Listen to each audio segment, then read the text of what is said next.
Oh, Julio, I don't even know where to start this week. It's like so many ups and downs. It's like I felt good going into out of the weekend and going into watching last night's game, and now I'm at an all-time low. Today's been rough. Yeah, so we're recording Wednesday. It's 4:40 p.m. Pacific time. Chris is actually on the East Coast right now, so 7:40 for him.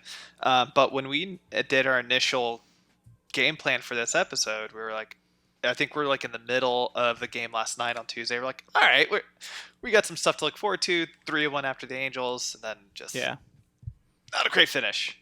No, not at all. Welcome to the Town Tailgate podcast. I wish we had a more positive note to start on. I am Chris Madrigal. That is Julio Reynoso. We can't be mad. Baseball's back for now. Yeah. So let's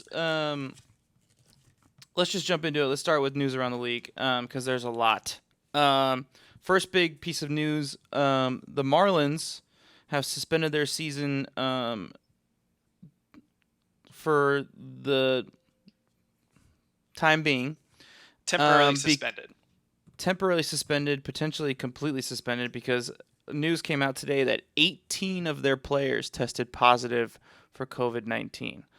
I don't even know where to go with this one. 18. I mean, it was reported that it was 8 2 days ago, and then this morning Derek Jeter announces in a press conference that it's 18. Like, holy shit. And they had just played the Phillies. The Phillies were just in town to play the Yankees. I mean, this could really spread and really kind of like take down the league if it's not taken care of quickly. Yeah, the good news is the Phillies, as of right now, they're still doing a lot of testing. None of them came back positive. There was a speculative rumor that they got the cases from their scrimmage game against the Braves in Atlanta, that supposedly somebody pulled a Lou Williams and was at a gentleman's club, even though we know Lou Williams was there for food. Where did you hear that? I want to say it was like the New York Post. So again, it's pretty speculative. There wasn't really a lot of weight behind it because it is kind of a more of a fabricated news outlet. But this was something we knew that was going to happen at some point, especially when you have a team that's in Miami. That's one of the huge hotspots in the country.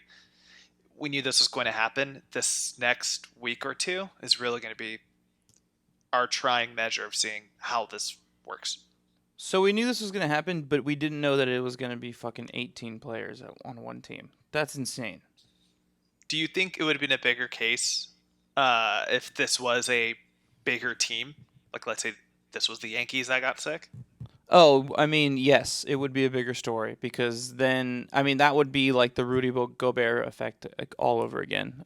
It would be like, I think the entire season would be shut down temporarily, and they would have to really reconsider what was going on. I think because it's the Marlins and because they're in the epicenter of the virus outbreak in the United States, it was almost like expected, you know?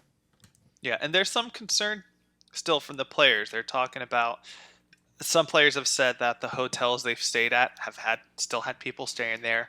There was one player that came out and said that there was like a legit wedding still happening at the hotel he was at. They were staying at. Oh man.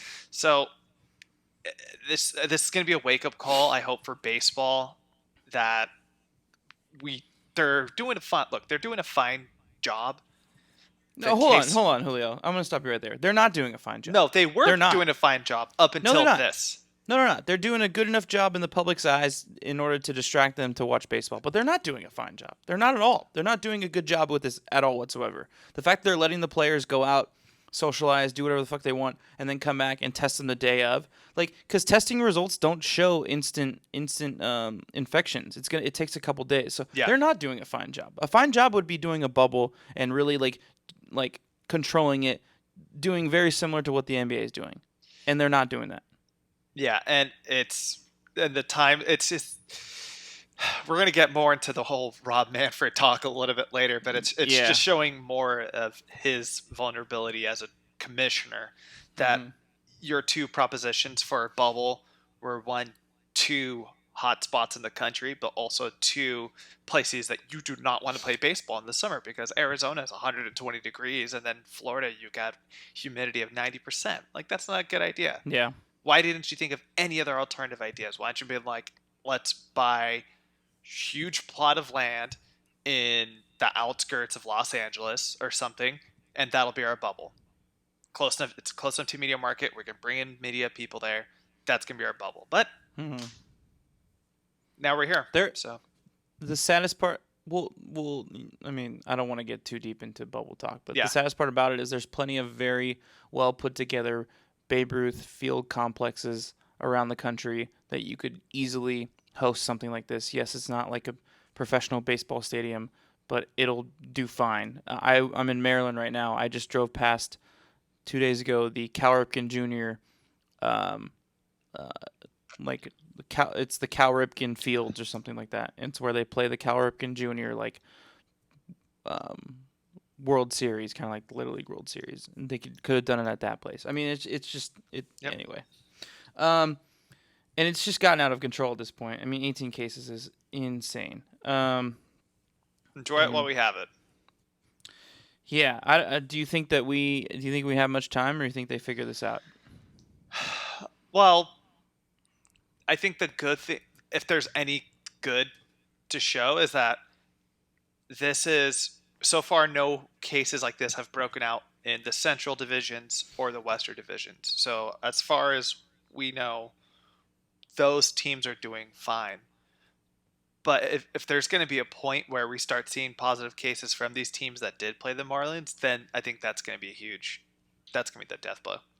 We're seeing more and more players wear masks now. I mean, like Mm-hmm. in the past couple days, games, Marcus Simeon, Battles Nolan West. Arenado, all these guys were wearing masks that weren't wearing it a couple days ago. So I think it's definitely a little bit of a scare. Yeah.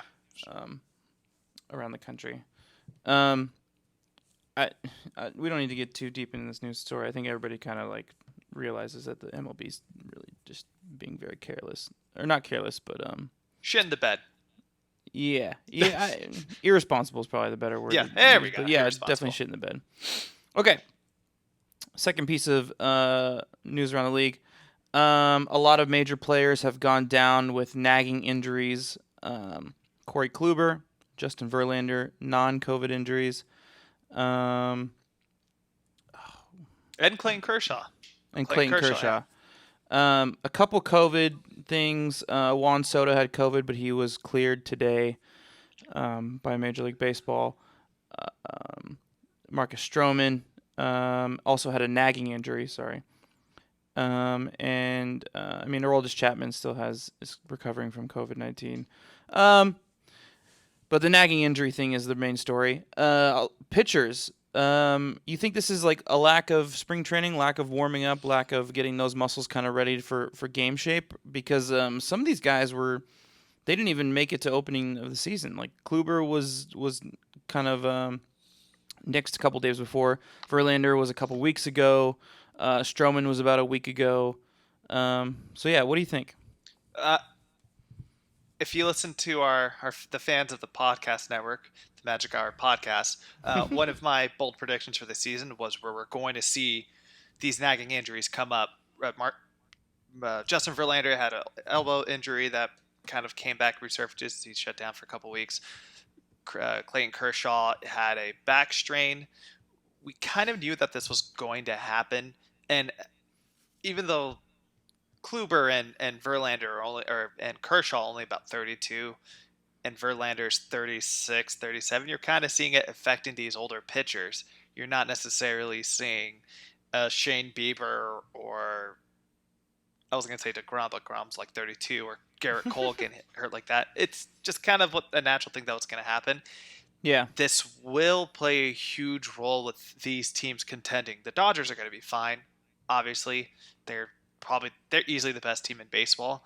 But the Astros on without 2 weeks at least of Verlander, when you have Zach Greinke as your number 2, who's also getting up there in age, and after not a great start so far in this season, there's going to be some question marks. And same thing with the Rangers. They had pretty decent expectations for the team with Kluber, Lance Lynn heading that rotation in a brand new stadium, which is interesting enough. We haven't talked about it too much, but there's already some speculation that it's become more of a pitcher stadium than a hitter stadium. The ball's That's dying out. interesting. Yeah, which Texas, who I thought so.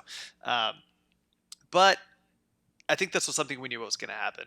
I know I knew you were kind of agreeing with me when I first brought it up on your show. Yeah, it's just I really think it's a combination of the lack of extended time in camp and not really kind of like training that arm the way that they're used to. Age is definitely obviously a big part of it. With the Dodgers, they have so much depth that they shouldn't really be too worried about it. I mean, Walker Buehler is probably their best pitcher, so as long as he's still there to kind of like ground the rotation, they should be fine. Like especially obviously their farm system's really deep, but their pitching specifically is very very deep. Yeah, Dustin May came in and filled in for Kershaw on opening day, and he pitched. Yeah. He pitched great. He pitched. Yeah. Good for that short of a notice. They're very lucky. They don't have to worry about that. But the Astros definitely do. I mean, yeah, Greinke's getting up there, and also McCullers is coming off of a Tommy John surgery, so like we don't really necessarily know what we're gonna get out of him this season. And if those two guys go down, that's their number one guy. Like, I mean, even when he's healthy, McCullers is good, but he's not that good. Something to definitely be worried about. Kluber, I mean, I don't think the Rangers really have much of a shot this season anyway. So with the expanded playoffs, you would think if they can, maybe. I think it's going to be a little weird because they're going to have to adjust that stadium. If what reporters are saying is true, that the ball is dying out more than it was in Globe Life or the ballpark in Arlington, whatever they called it, then you're going to start seeing some adjustments from this team. And the other starting pitcher you were talking about who's hurt, by the way, from the Rangers you were trying to think of was Brock Burke. So yeah. With the Rangers, did I bring up something? I thought you were trying to think of some. Maybe I misheard you. Anyway, Brock Burke is also hurt. Oh no! For the Rangers. What are they gonna do? All right, so let's jump into the biggest news story nationally. Joe Kelly last night threw a couple very close pitches to a couple hitters, but specifically he hit Alex Bregman on a 3-0 count. The next batter that came up was Carlos Correa. He struck out while walking into the dugout. Joe Kelly mocked him, made a few faces, and I can't specifically confirm that he said this, but if I am good at reading lips, which I'm not, but it's pretty obvious, he said, sit down, bitch, shut the fuck up. And then Carlos Correa got very angry and started approaching him. Benches cleared. Nothing really happened. A lot of just shouting back and forth. But as a result of that, Rob Manfred decided to suspend Joe Kelly 8 games this season for those antics. So apparently, in this league that we play in, you are allowed to cheat for 3 years straight and not be in trouble at all as a player. But if you mock the people who are cheating, you're suspended. What the equivalent would be of 22 games in the regular season. I mean, this is just a fucking joke. It's a joke. And Rob Manfred is a fucking. He's worse than Goodell at this point.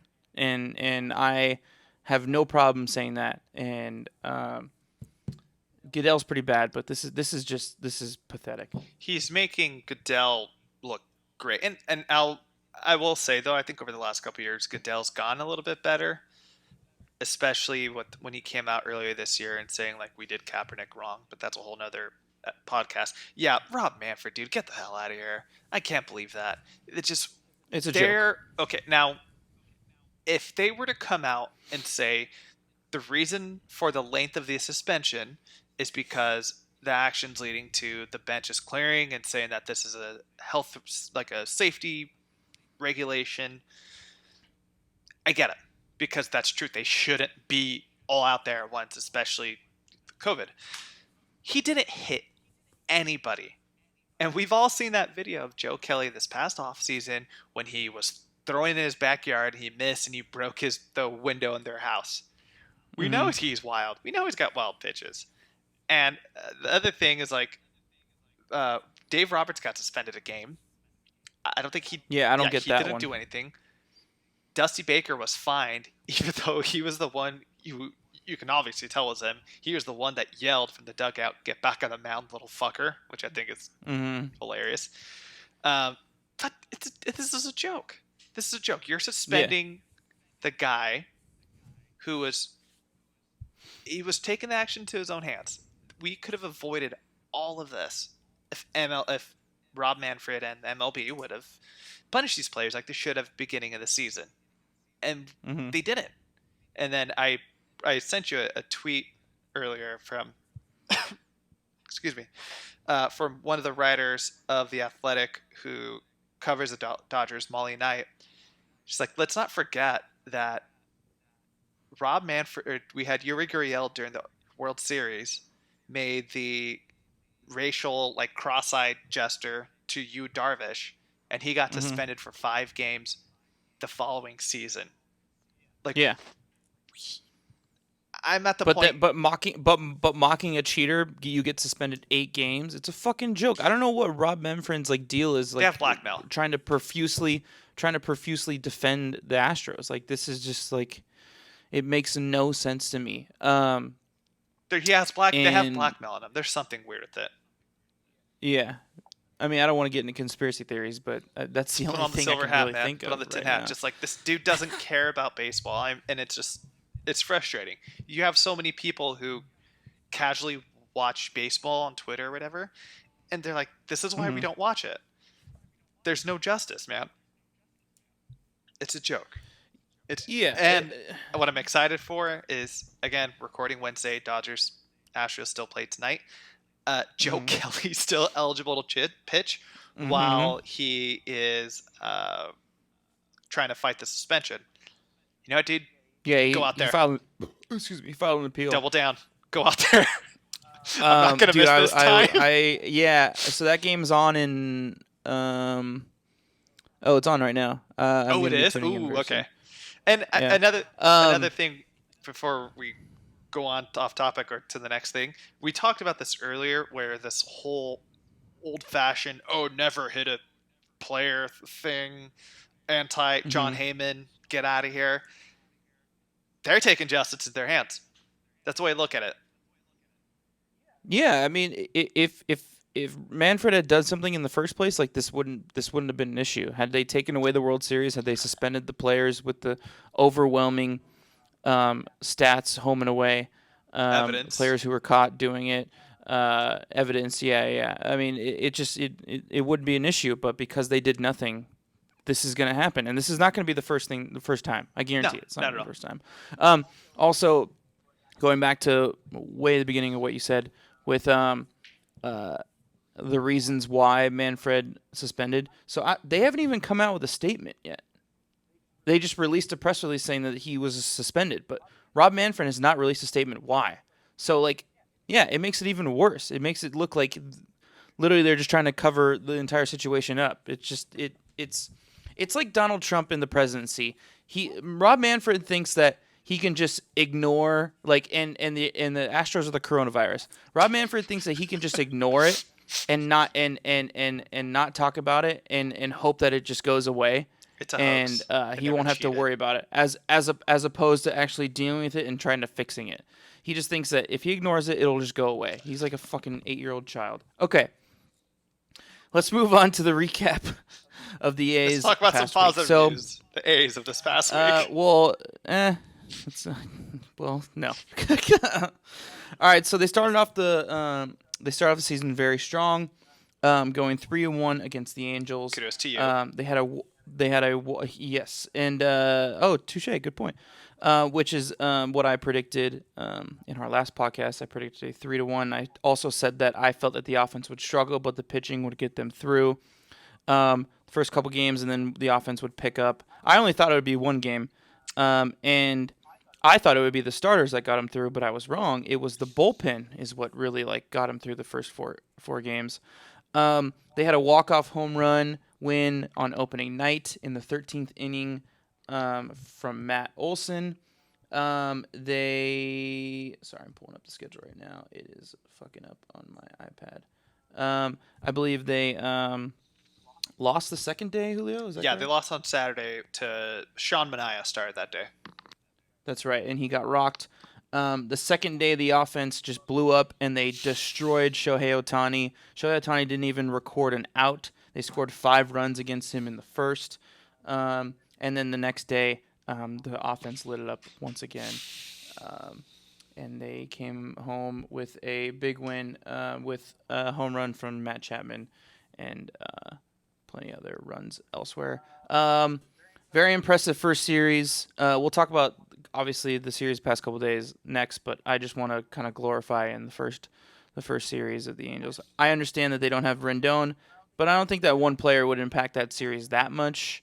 I know you feel a little bit differently, Julio, but I don't know, man.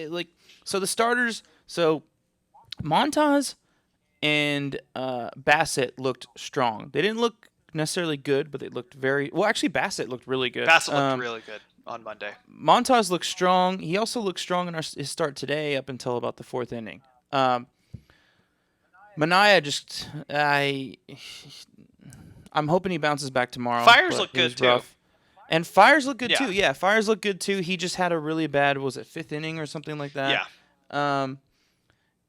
And then the bullpen was lights out, except for game 2. They only gave up 2 runs in that first series. One of those runs they gave up, I think they were up 8-2. Or something like that. And so it was just kind of like a, okay, whatever run. Nothing really crunch time except for Liam Hendricks giving up the blown save. Which was also, I think, out of frustration because umpire was just so consistent with those calls behind the plate on him. Dude, that's another thing. That's kind of been the story of the season so far. It feels like we're not getting any calls. I think that's across baseball. It's just, I think. You think so? Well, yeah, because I think as players need to get back in condition, the umpires need to get back in condition. This is kind of a natural thing to happen. So sorry, it was 6 runs. They were up 6-2, and then they gave up a run. I was pretty pleased with the first series. I thought Olsen only had that one big game and that was it, but guys who really stepped up. Laureano was hitting 500 up until Monday.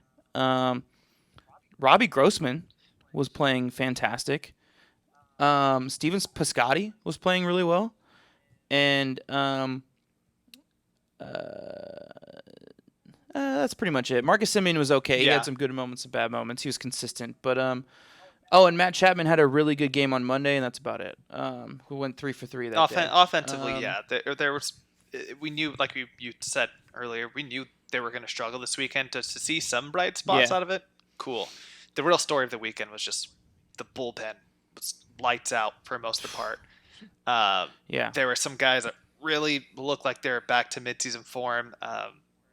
Jake Diekman looked really good. Liam Hendricks bounced back after my essential tool of the week. Bounced back after the blown save on Friday and just completely shut them down on Sunday. Yusmeiro Petit looked fantastic. Petit has been off to a fantastic start. He's already pitched 4 games, hasn't given up a run. Jesus Luzardo on Saturday. Another highlight from today too. He looked really good. We'll talk a little bit more later in the week about him. And a huge surprise, Birch Smith. 2 outings, and he was fucking lights out. Shut down the entire side both times. Very surprising name out of that bullpen to really, really do well. And also, where is it? And Joaquim Soria came in with a nice little save after Liam Hendricks had 2 straight games, so they wanted to give him some rest. Yeah, every once in a while, closed out a game and was pretty solid. Yeah, I would say every once in a while you kind of get a reminder that, like, at one point Joaquim Soria was like one of the best closers in baseball. He's older, he's up there in age now, but like back in the day, you're like, oh, he was completely lights out with the Royals. So Birch Smith is the only pitcher for the A's to have multiple wins this past week. He's 2-0 so far. Has an ERA of 0, Julio, zero, one strikeout, with 3 innings pitched. Impressive, man. I like this guy. I hope he keeps it up. Yeah, he's one of the first times since I think Ray Durham that was a A's Giants trade. So Yeah. Um. So now we have to go into the depressing last couple games against the Rockies. So the A's dropped to the Rockies both games. this past both games. 3-8 on Tuesday, and then 1-5 today. Offense has struggled.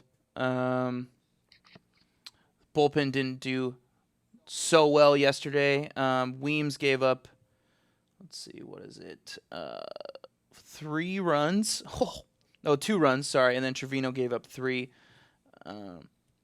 All of those were earned. Megden was awful. He had 3 earned runs on 5 hits.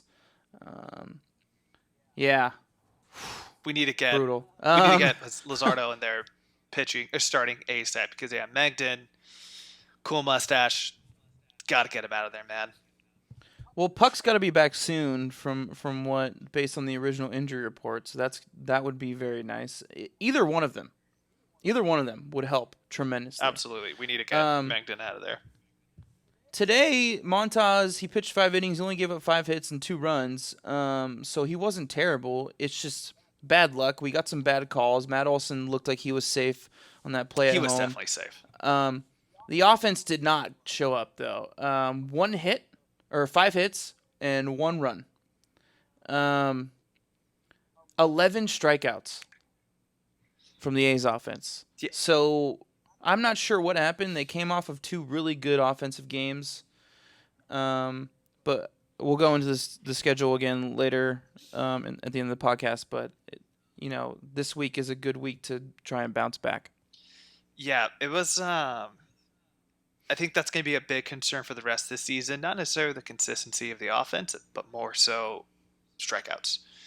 You're already seeing it. I think even yesterday they had a pretty high strikeout number. You can do a fact check if you get a chance. But yeah, we're seeing a lot of inconsistencies with the offense. I thought this would have been a series that would have been decent because we're playing Colorado. German Marquez is a nice pitcher out there and he's got some potential, but they're not really anybody you should be scared of in that rotation. So to see them kind of just completely buckle off the knees in it was pretty crazy. They also had some stuff that kind of hurt them, like just bad play calling by the umpires. Bad luck in general has kind of been bit them, especially in today's game with this weird what was the situation that happened? There were just weird things happen throughout the day.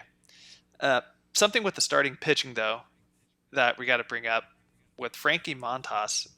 Again, he pitched fine today. He pitched 5 innings. Because of that, the Mariners and the Giants are now the only 2 teams who haven't had a pitcher go more than 5 innings. So and now looking at that stat, seeing the A's involved with it looked worrying until I kind of did some research. I was reading about it at The Athletic.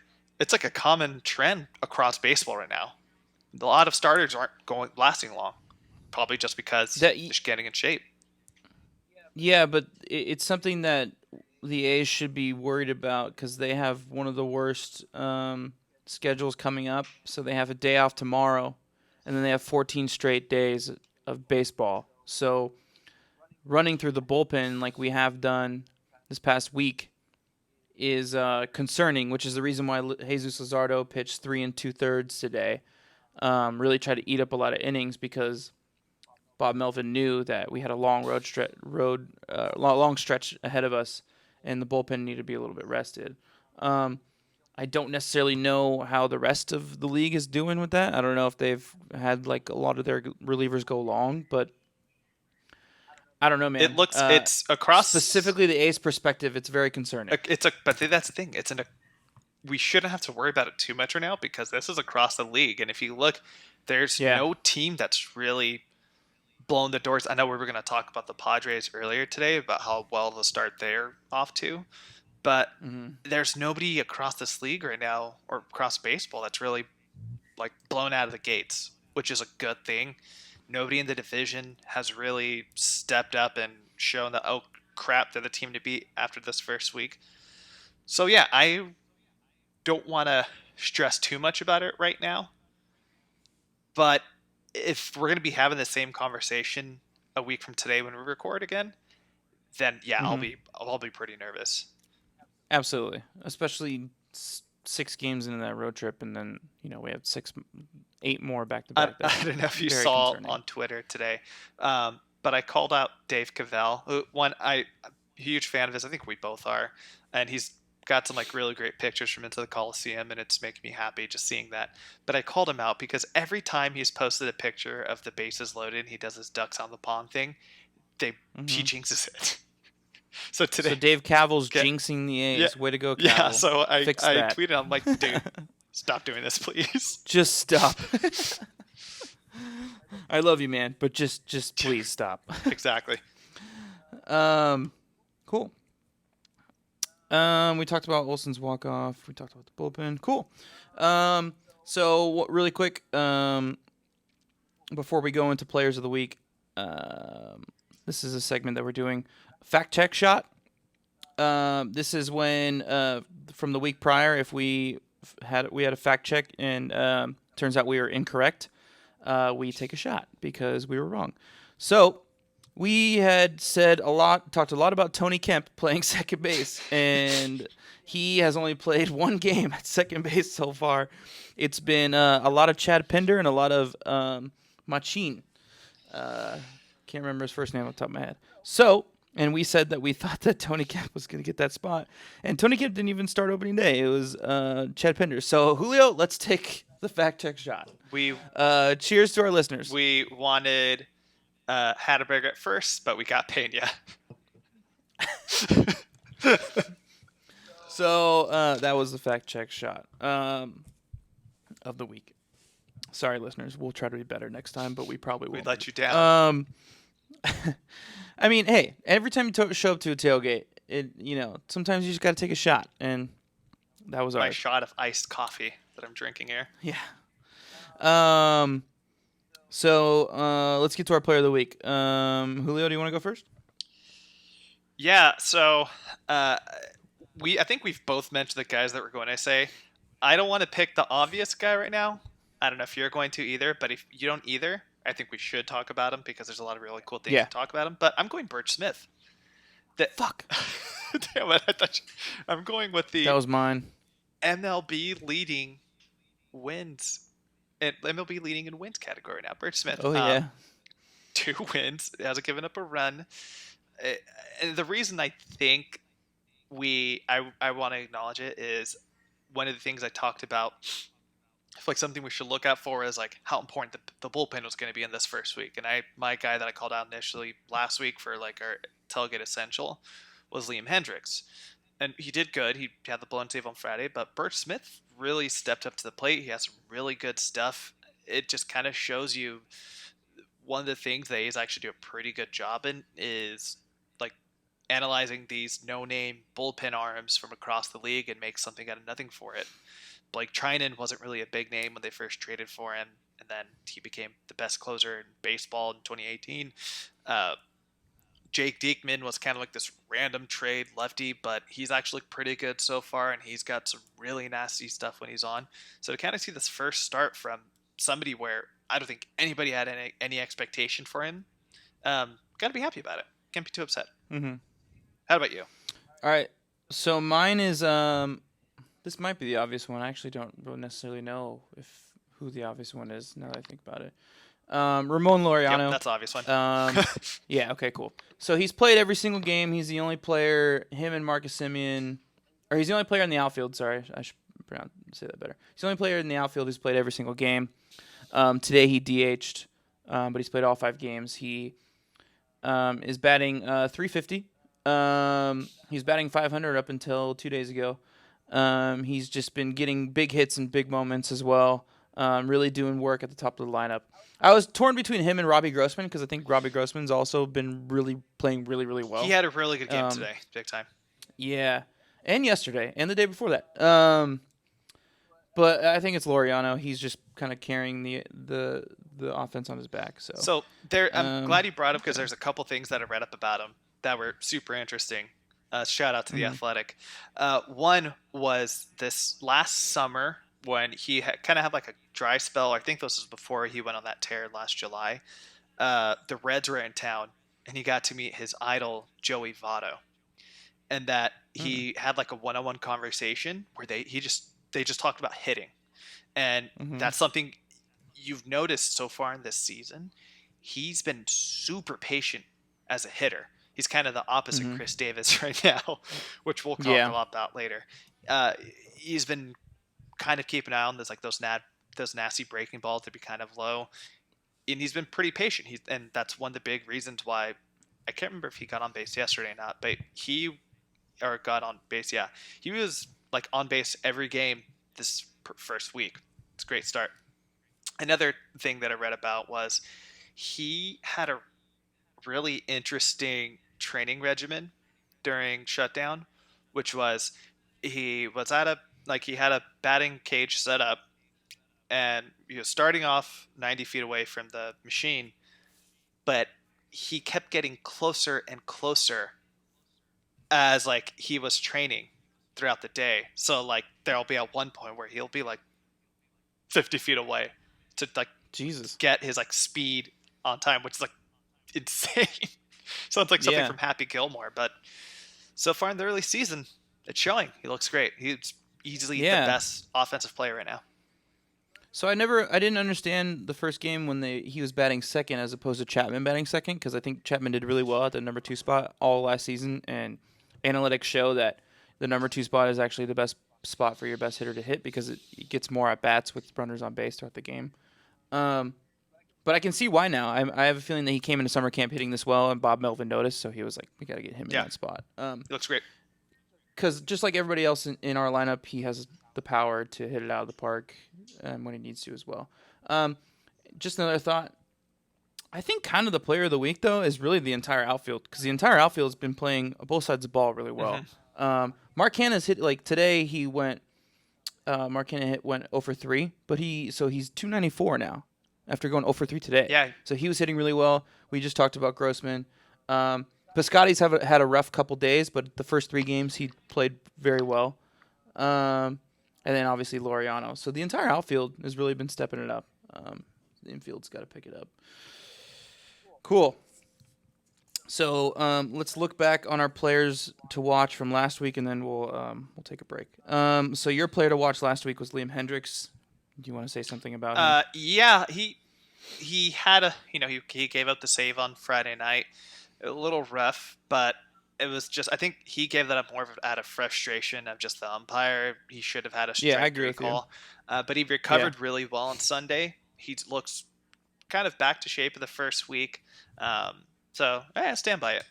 And then your player was Mine was Daniel Megden, oh and everything I said about Daniel Megden was correct. No, but he's my player to watch. Not again, this category is not like player we think is going to do well. It's yeah player to watch to see how he does, and he did exactly what I thought. He completely fumbled the ball.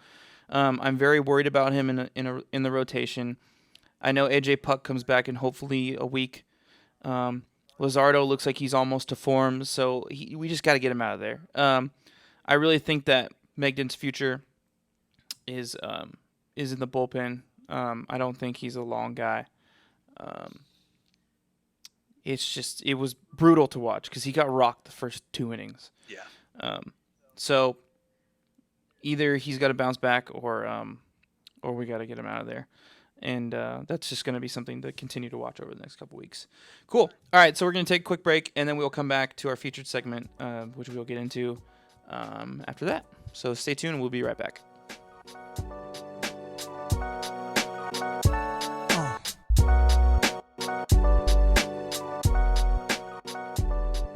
All right, everybody, we are back. So this week's featured segment is going to be called Julio, Let Him Know. we need to fix it. We need to fix it, people. We need to fix it. I know it's early in the season, but we already got issues, and we got to fix it. So, Julio, what do we need to fix first? First up, the ballpark experience. Now, here's my initial gripe with it. Obviously, look, they're doing what they can at the moment to try to fix the overall experience of not having fans there. They did the cardboard cutout. I have mine. I'm up there with my cat Peach in section 111, which is cool. But one thing that was kind of annoying was Friday night during the Matt Olson walk-off. Kuiper's home run call was pretty uneventful. Usually it's very more flamboyant. And a big reason, from like my understanding of it, just is announcers depend on the crowd in those kind of moments where if they can't really tell, they feed off the crowd. They feed off the crowd, yeah. So if you just have a static, generic crowd noise, that's just it's not going to do anything for you. So, and it should have been a bigger moment. So here are some of my ideas on how we can fix the overall crowd experience. Some are a little more conventional. Some are just ridiculous. This is specifically the crowd noise experience, or this is the in Coliseum experience? In Coliseum, across baseball experience, but more specifically with the A's. Yeah. One, I think it'd be cool to have more fan support videos. It's a little cringy at times because the MLS does that a lot, where they'll show like a Zoom party of like LAFC fans watching their game. It's a little cringy. It reminds me of like that one Nike commercial or like Apple commercial with like the giant head on the TV talking to everybody. Mm-hmm. But if they can link that to the actual audio of the play-by-play live video so you can hear it, that'd be kind of cool. And I think it'd be I don't know if the technology's there. That sounds pretty tough to try and sync that, especially sync it like not on delay. They can try. This is a $1 million organization. The NBA, have you been watching any of the NBA preseason scrimmages? Not yet. So they've been doing this with the NBA. So I don't know if you've seen the layout. It's like, so they took one of the convention centers, like warehouses, stages, whatever, in Orlando. They turn it into obviously a basketball court, and then they have the players on the bench, and then behind them is just like a massive, with obviously surrounded by a bunch of advertising, is like a massive LED screen with just a bunch of zooms on there. And you know how like MLS, obviously we've been watching because we're in that MLS pool. They show like maybe 8 people watching the MLS games, like kind of cheering, which obviously looks like it's on a loop. It doesn't look like they're watching live. For NBA, it's like 50. So you see like 50 watch parties on Zoom watching the NBA scrimmage.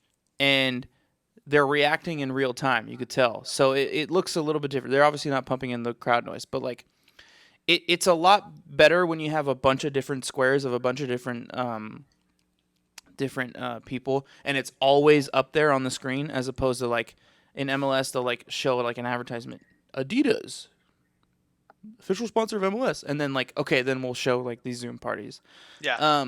It feels a lot more like natural. The only thing is I don't know how they would show it for baseball, because the Jumbotron's like never in the shot, Yeah, it would be, again, this is just an idea. This isn't actually something I know if it'd work. I'm just brainstorming. Yeah. And then if we're going to get a little more unconventional going further down, I think they need to play music mid-game. I think they need to take back from, like, I think about the times growing up going to Warriors games and hearing like Blow the Whistle during like a fast break, and hearing like Luck of Lucian like during a fast break. Just instead of just having the traditional organ, just play a little bit of Mac Dre or something, a little bit of E40, family friendly, but it's like spice it up a little bit. And I know some of the players have asked for that as well. It's a little bit tough during like play though. It's kind of distracting. But like when they hit a home run, like they still play California or Yeah, but that's home run is all the same. But like if we're gonna kind of spice up, again, this is the opportunity to do some weird shit or do something out of the ordinary. There's that.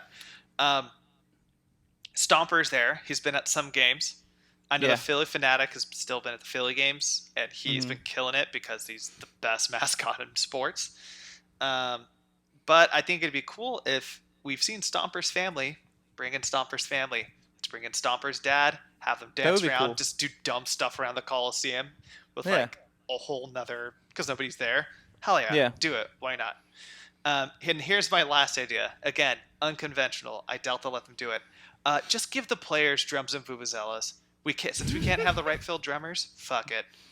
Let's just have the players do it. I'm sure Austin Allen on his day off isn't doing much. He's probably maybe catching a bullpen from time to time. Just get him out there with the drum. I Just bang away. guarantee a lot of A's players would be down. Sean Manaea on his off days would hell totally yeah, be down. yeah. Would totally be down. Sean Manaea and Mike Fiers definitely would. Oh, for sure, dude. For sure.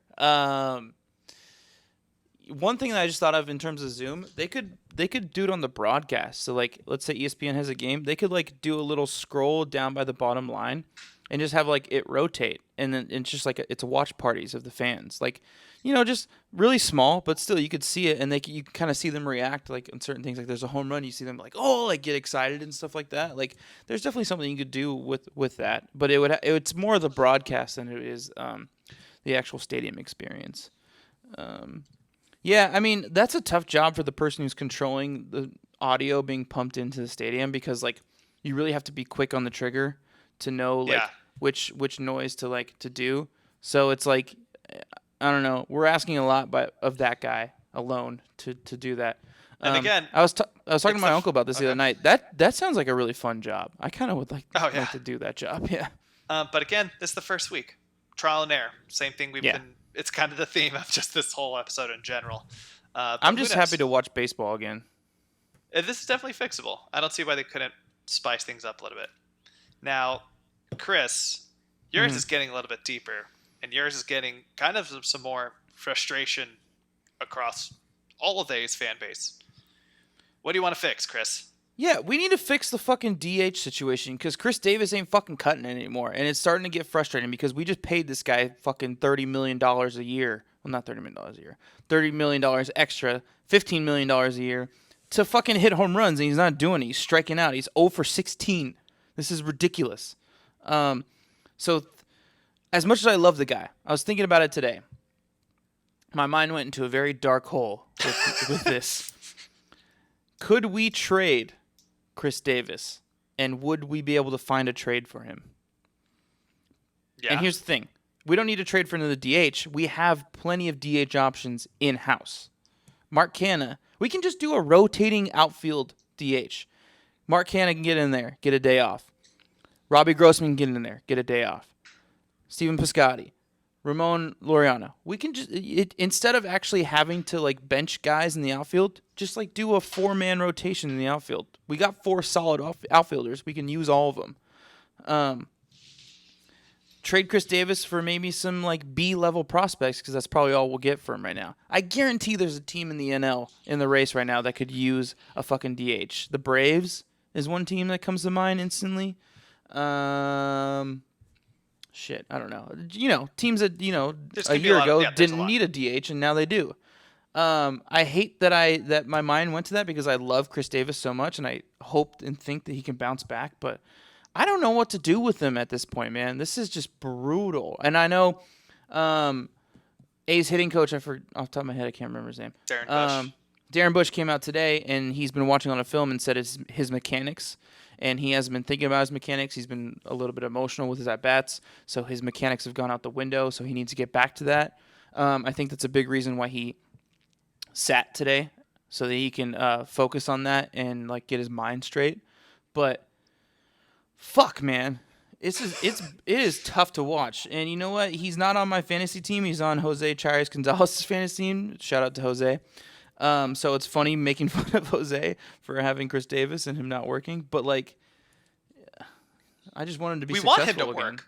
Yeah. It's I know a big part of the reason why he just didn't have it last year was he was hurt. He was still hurt. And we all knew it. He wasn't willing to admit it until the offseason that he was still hurt. So we had, I wouldn't say huge expectations for him on the year, but we had some like expectations where he'd get back to his normal pace, and he hasn't. And it just, I don't think it's necessarily anything with his mechanics.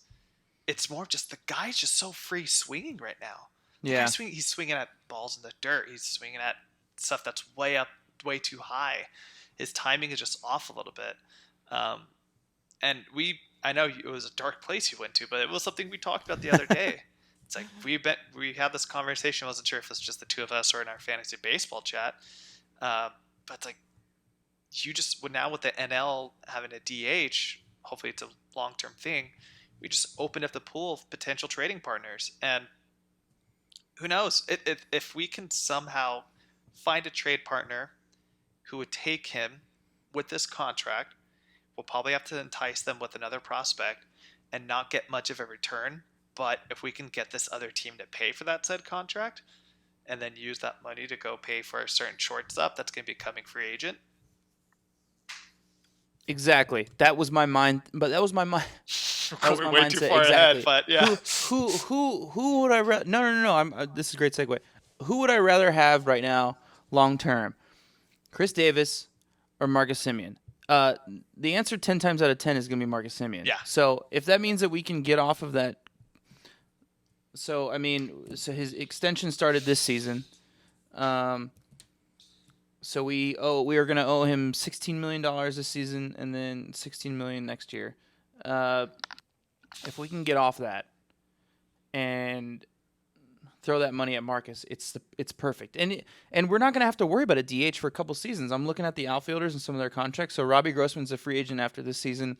He's going to be chump change. We won't have to pay him much. I know he was a Gold Glove finalist last year, but I don't think that ups your value too much. Mark Canha is not a free agent until 2022. Ramon Laureano is locked up till 2023, I believe. Steven Piscotty, we still have 2 seasons left on his contract, so it's like this isn't gonna have to be a position we're gonna have to like try and fill. We can literally fill it with the guys that we have, and save that money and spend it elsewhere. Also, Liam Hendricks is a free agent after this season. Maybe we can use some of that money with him. I mean, it's just. I hate that we're doing this, but it's just like if I have to choose between if I have to choose between those two, I'm choosing Semien. So I don't. No, absolutely. I don't know if I'm choosing Hendricks necessarily, but I'm choosing Semien for sure. Yeah, he's a more valuable player. He gives you everything that you need. Now, we definitely got on our tangent with this, and rightfully so, because we're frustrated, and if anybody is more frustrated about it, he is. What would you think would fix this? Would you think? I know Bowmel's talked about giving him days off. I don't know if maybe dropping in the lineup. I trust Darren Bush, so I know you don't necessarily agree with what he said. By what I'm guessing that by what you said. I trust Darren Bush. I do think it's a mechanics thing. I think that he's mentally just not in the right place. So I think just Darren Bush working with him every day and reassuring him that he's a good hitter and going through the game plan before he goes up to bat every day, getting him those at bats. All it's going to take is one home run, maybe just even one hit for him to get out of the slump and like really light it up. So I think you play him every other game until he finally gets at least a hit, just to get his confidence back up. But until he gets that, it's like you got to give him a day off every other day so that he can at least sit down with Darren in the dugout, really work through the scouting report, really work through like hitting in the cage beforehand, rest his body a little bit, get him mentally there, and then do it. Because I don't necessarily want to give up on him yet, but if we go into,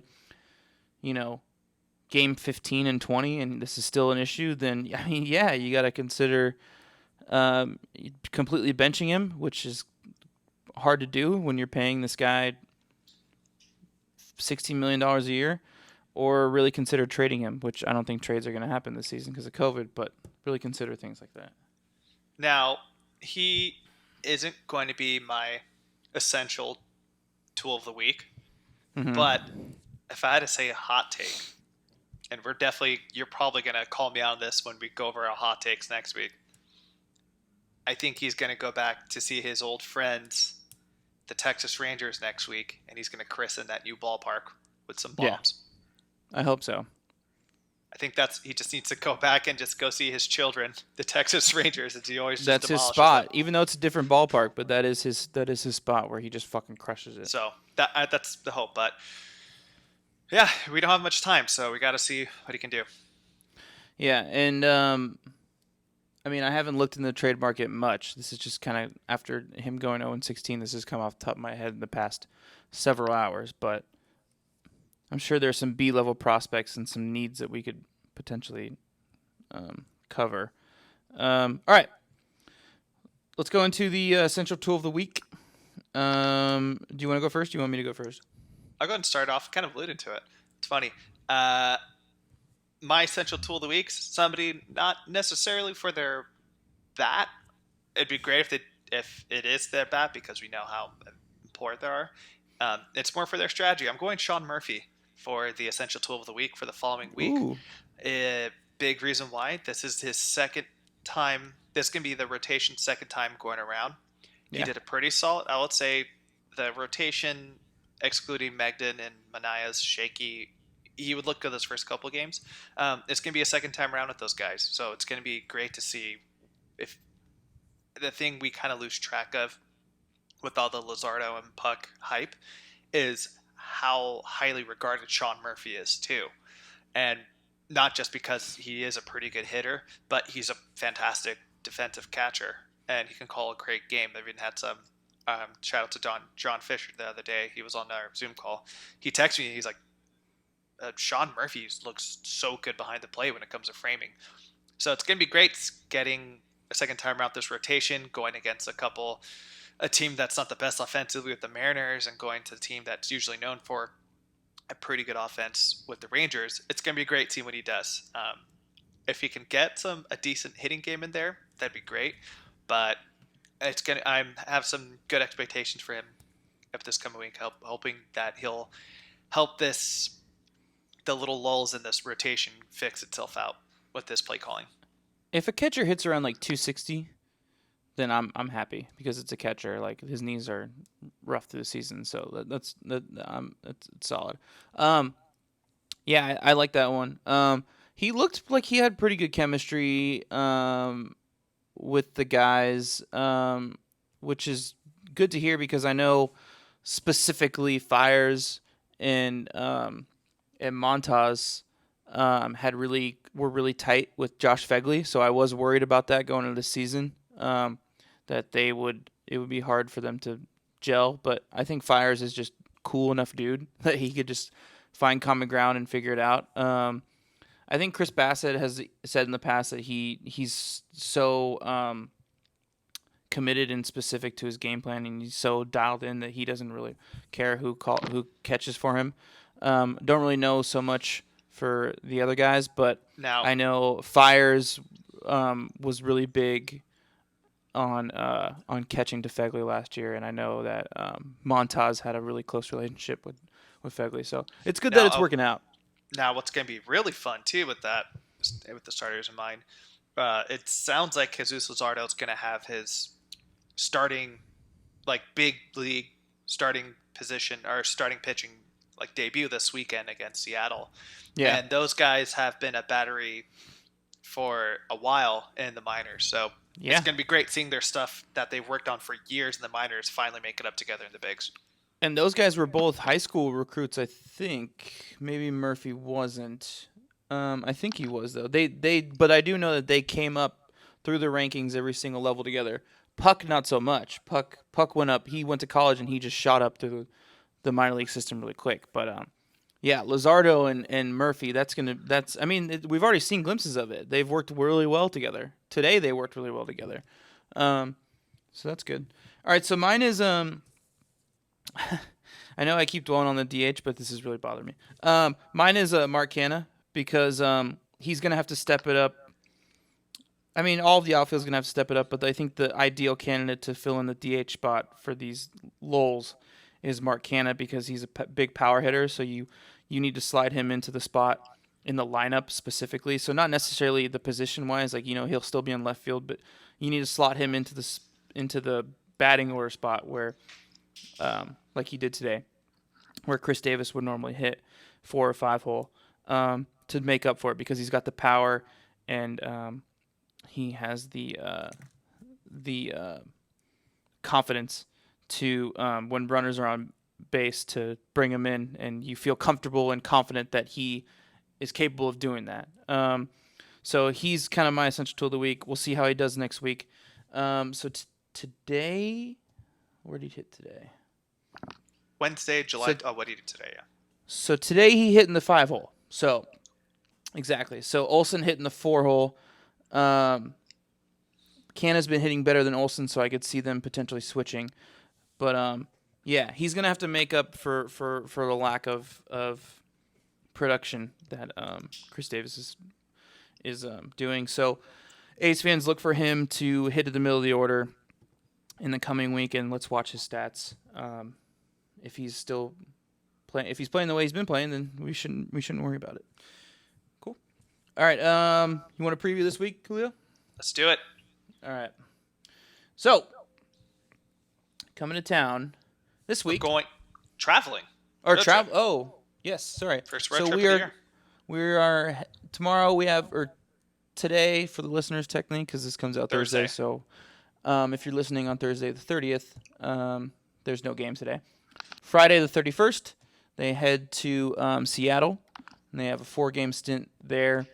It is a 6:40 start time on Friday, a 6:10 start time on Saturday, a afternoon game 1:10 start time on Sunday, and then another 7:10 or 6:10 start time on Monday. I mean, it's the Mariners. They're like the worst team in the American League, so I'm not too worried about it. Yeah. The one thing I am looking forward to with this matchup is we get to see Kyle Lewis. He's their like hotshot rookie that finally made up to the bigs, and he's pretty much been on a tear in the first week in the season. And that's gonna be the one thing to kind of look forward to. But there's nothing really to. It's the Mariners. No, Hopefully this is a confidence builder. This is let's get the offense going again, and we have a big week coming the following week, so this is really crucial to try and get some momentum. So they to follow up, they play the Rangers on Tuesday the 4th at 6:10 p.m. They play, and then again at 6:10 p.m. on the 5th, and then final game of the series with the Rangers Thursday the 6th. At 12:40, a classic Thursday afternoon game. Two bottom half of the league teams, more or less. Confidence booster because the following week we play the Astros and the Angels again. So big games coming up. Rangers, look, I know the Rangers we always kind of look past them, but they have some pop. They still got Joey Gallo at home run today. They still got those guys there. As long as Elvis Andrews is on short, they're going to at least have him be a base threat and can get on, do all that. The rotation is going to be interesting, though. Lance Lynn had a fantastic opening day start. I believe his start today against the D-backs was all right as well. I think he gave up a couple runs, but he struck out something like 8. So get ready probably for a lot of swing and misses on that day whenever he does come up in the rotation. But it's going to be cool. We get to see the ballpark. We get to see how the A's are going to play in there. Hopefully Chris Davis just hits some bombs and welcomes his kids to their new stadium. Oh, yeah. And hopefully Manaea on Friday can bounce back from his rough start last week. Big time. I think the Mariners are a perfect team for him to go up against, get some confidence back as well. Get some good Postmates, some good food from Seattle. Will be good for them. I expect Chris Bassett to play well again. Mike Fiers.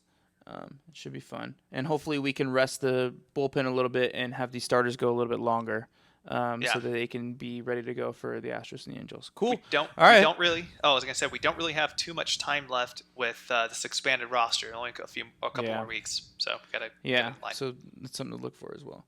Cool, Julio. Good show. Good times. Yeah, sorry for ranting and venting about the DH situation, but I'm pretty frustrated. Hopefully that'll change. Thanks for listening. Game starting. Time to pack up the gear and head in. take the coals off, kill your last beer, and let's get I'm moving. sneaking one in. There you go. There you go. Or taking a roadie. Thanks for listening, and we'll see you guys next week. Peace. See y'all. The Town Tailgate is an independently produced podcast. It is executive produced and written by me, Chris Madrigal, and Julio Reynoso. It is produced by me. It is sound designed by me. The artwork and graphic design was done by Larry Madrigal, and the opening theme was composed, written, and produced by Larry Madrigal as well. Thank you for listening, and we will see you next week.